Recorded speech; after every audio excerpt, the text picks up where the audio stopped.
March 3ನೇ ತಾರೀಕಿಗೆ 3ರಿಂದ 21 ತನಕ ಇವತ್ತು 2 ಹಂತದ ಇವತ್ತು ನಮ್ಮ ಅಧಿವೇಶನ ನಡೀತಾ ಇದೆ.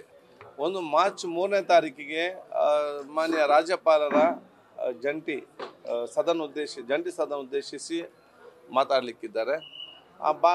ರಾಜ್ಯಪಾಲರ ಭಾಷೆ ಸಂಬಂಧಪಟ್ಟಾಗೆ ಮತ್ತು 3 ದಿವಸದ ಚರ್ಚೆಗೆ ಅವಕಾಶ ಇದೆ. ಮಾರ್ಚ್ 7ನೇ ತಾರೀಕಿಗೆ ಸನ್ಮಾನ್ಯ ಮುಖ್ಯಮಂತ್ರಿಗಳು ಬಜೆಟನ್ನು ಮಂಡಿಸಲಿದ್ದಾರೆ. ಮತ್ತು ಬಹುಶಃ ಇವತ್ತು ಮತ್ತೆ 21ನೇ ತಾರೀಕಿನವರೆಗೆ ಈಗ ನಿಗದಿಪಡಿಸಿರುವುದು ಅಧಿವೇಶನ ನಡೀಲಿಕ್ಕಿದೆ. ಮುಂದೆ ಬಿಸ್ನೆಸ್ ಅಡ್ವೈಸ್ ಕಮಿಟಿಯಲ್ಲಿ ಅಂತಿಮ ರೂಪುರೇಷವನ್ನು ನಾವು ಅದನ್ನು ನಿಗದಿಪಡಿಸ್ತೇವೆ. ನೋಡಿ, ನಾನೀಗ ಸ್ಪೀಕರ್ ಆಗಿದ್ದೇನೆ, ಅದಕ್ಕೆ ಸಂಬಂಧಪಟ್ಟ ಪ್ರಶ್ನೆ ಕೇಳಂಗೆ ಕೊಡ್ಬೋದು. ಇದು ನನಗೆ ಸಂಬಂಧಪಟ್ಟ ಪ್ರಶ್ನೆ ಅಲ್ಲ, ನಮ್ಗೆ ಇದನ್ನು ಸಂಬಂಧ ಇಲ್ಲ ಅಲ್ಲ. ಅದು ಪ್ರಿವಿಲೇಜ್ ಕಮಿಟಿ ಆಗ್ತದೆ, ಬಹುಶಃ ಅವ್ರಿಗೆ ಗೊತ್ತಿರ್ಬೋದು.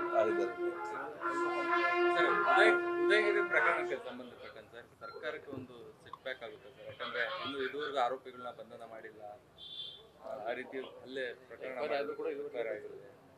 ನೋಡಿ, ಇದೆಲ್ಲ ಕೂಡ ಗೃಹ ಸಚಿವರು ಸರ್ಕಾರ ಈಗ ತೀರ್ಮಾನ ತಗೊಂಡಿದ್ದಾರೆ, ಅವರು ಆ್ಯಕ್ಷನ್ ತಗೊಳ್ತಿದ್ದಾರೆ. ಇಂಥ ದುರ್ಘಟನೆ ಇಂಥ ಘಟನೆಯಲ್ಲಿ ಕೂಡ ಆಗಬಾರ್ದು. ಮತ್ತು ಈ ರೀತಿ ಸಾಮಾಜಿಕ ಜಾಲತಾಣದಲ್ಲಿ ಕೂಡ ಪ್ರೇರೇಪಿಸುವಂಥ ಕೆಲಸ ಆಗಬಾರ್ದು. ಪ್ರತಿಯೊಬ್ಬರು ಕೂಡ ಈ ದೇಶದ ಸತ್ಪ್ರಜೆ, ಒಂದೇ ತಾಯಿಯ ಮಕ್ಕಳ ರೀತಿಯ ಭಾವನೆ ಮುಖಾಂತರ ಪರಸ್ಪರ ವಿಶ್ವಾಸನ ಹಂಚುವಂಥ ಒಂದು ವಾತಾವರಣ, ವಿಶ್ವಾಸ ಬರ್ತವ ಸಮಾಜ, ಅಭಿವೃದ್ಧಿಯ ಕರ್ನಾಟಕ, ಬಲಿಷ್ಠವಾದ ಭಾರತ, ಅದು ನಮ್ಮೆಲ್ಲರ ಒಂದು ಮುಖ್ಯ ಧ್ಯೇಯವಾಗಿರಬೇಕು. ಅಂಥವು ಯಾರು ನಾವು ಆಡುವ ಪ್ರತಿ ಮಾತು, ನಾನು ಮಾಡುವ ಪ್ರತಿ ಕೆಲಸ, ಅದು ಸಮಾಜದ ಒಗ್ಗಟ್ಟಾಗಿಗೆ ಏನು ಕೆಲಸ ಮಾಡ್ತೇವ, ಅದು ಅವರೇ ನಿಜವಾದ ದೇಶ ಪ್ರೇಮಿಗಳಂತ ಹೇಳಲಿಕ್ಕೆ ನಾನು ಇವತ್ತು ಬಯಸ್ತೇನೆ. ಸೊ ಸಮಾಜಕ್ಕೆ ಮಾರಕವಾಗುವಂಥದ್ದು, ಅವಿಶ್ವಾಸ ಬರ್ತುವಂಥದ್ದು ಅಥವಾ ಈ ರೀತಿ ಯಾರು ಕೂಡ ಈ ರೀತಿ ಮಾಡಬಾರ್ದು ಅಂತ ನಾನು ಎಲ್ಲರಿಗೂ ಕೂಡ ಹೇಳಲಿಕ್ಕೆ ನಾನು ಇವತ್ತು ಬಯಸುವಂಥ. ಮತ್ತು ಸರ್ಕಾರದ ಕ್ರಮವನ್ನು ಸರ್ಕಾರ ಅದರ ಕ್ರಮವನ್ನು ತೆಕ್ಕೊಂಡಿದೆ, ಮತ್ತು ಸರ್ಕಾರ ಅದಕ್ಕೆ ಉತ್ತರ ಕೊಡ್ತಾರೆ. ಸಾಮಾಜಿಕ ಜಾಲತಾಣ ಈ ರೀತಿಯ ಪ್ರಚೋದನೆಗೆ ಕಾರಣ ಆಯ್ತದೆ. ನೋಡಿ, ಇದೆಲ್ಲ ಕೂಡ ನಾನು ಆಸ್ ಸ್ಪೀಕರ್ ಆಗಿ ನನಗೆ ಹೇಳಲಿಕ್ಕೆ ಆಗುವುದಿಲ್ಲ. ಇದನ್ನು ಕೂಡ ಜನಸಾಮಾನ್ಯ ಎಲ್ಲರೂ ಕೂಡ ಆತ್ಮಾವಲೋಕನ ಎಲ್ಲ ಅರ್ಥ ಮಾಡಿಕೊಳ್ಬೇಕು. ಅವರವರಷ್ಟೇ ಇವತ್ತು ಆತ್ಮಾವಲೋಕನ ಮಾಡಿಕೊಂಡು ಅದರ ಬಗ್ಗೆ ಯಾರು ಏನು ಯಾವುದಂತ ಅವರವರ ತಪ್ಪನ್ನು ಅವರವರು ಅರ್ಥ ಮಾಡಿಕೊಳ್ಬೇಕು.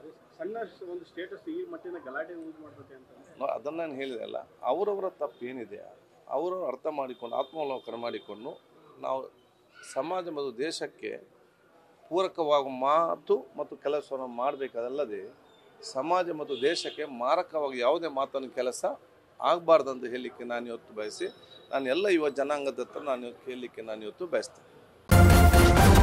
ನ್ಯೂಸ್ ಫಸ್ಟ್, ನಿರ್ಭೀತಿಯಿಂದ ನಿಮ್ಮ ಪರವಾಗಿ.